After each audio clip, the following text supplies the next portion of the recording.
যেন মান্না আপনার কাছে ফিরে আসতে চাই, যে কথা একটু আগে অ্যাম্বাসেডর কবির বলছিলেন যে এক ধরনের জন আকাঙ্ক্ষা রয়েছে যেটা পুরনো রাজনৈতিক যে ব্যবস্থা, যে গণতন্ত্র বহুবার বাংলাদেশে হোঁচট খেয়েছে, সেখান থেকে বেরিয়ে আসার এক ধরনের জন আকাঙ্ক্ষা।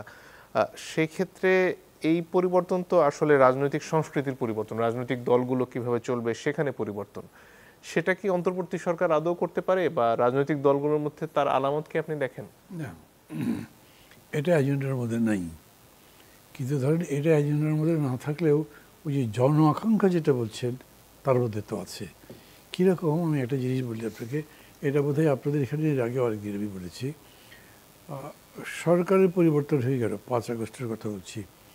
3 দিনের মাথায় সম্ভবত বাংলাদেশে একটা বড় দল, বলা যায় সবচাইতে বড় দল, তাদের দলের অফিসের সামনে একটা বড় সমাবেশ করলো, করে সেটা ঘোষণা করলো যে 3 মাসের মধ্যে নির্বাচন দিয়ে দেন।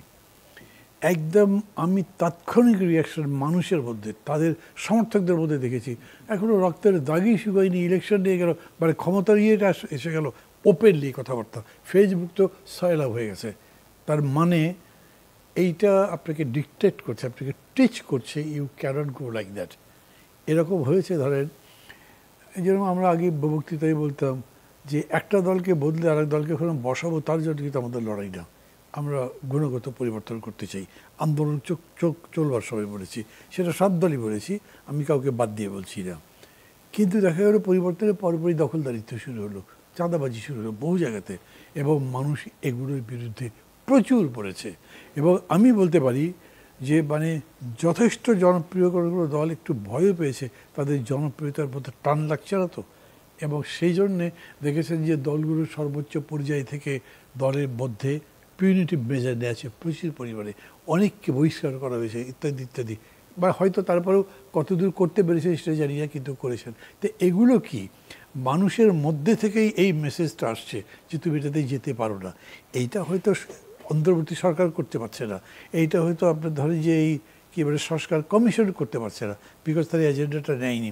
এবং আমি মানবো 100 বার যে এইটা একটা কমিশন করে ঠিক করতে পারবে না। আমার পার্টি কিভাবে চলবে তা আপনি বলে দিলে তো আবার পার্টির কোনো স্বাধীনতা থাকে না। কাজে আপনি যেটা বলতে পারেন, ক্রিটিসিজম এমন করতে পারেন যাতে আমার উপর সেই চাপটা তৈরি হয়।